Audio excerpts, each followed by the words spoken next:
அறிக்கை பிரிட்டிஷ் இந்தியாவின் மக்கள் தொகை கணக்கெடுப்பில் எடுக்கப்பட்டவை. 1881 பிப்ரவரி 17 தொகுதி 3, அதாவது வால்யூம் 3 என்ற புத்தகத்தில் பல சாதிகள் குலங்கள் பத்தி போட்டிருக்கு.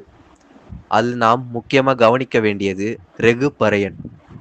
அது என்ன ரெகு பறையன் அப்படின்னா, ரெகு என்பது ரகுவின் மறுசொல்லாகும்.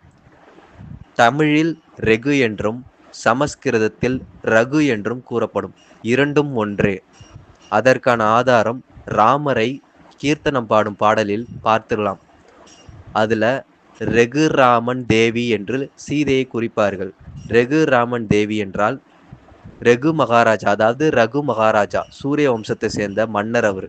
அவருடைய பேரனான ராமருக்கு ரகுராமன் அல்லது ரகுராமன் தான் மறுபேர். ரகுநந்தன்னு ஒரு பேர்.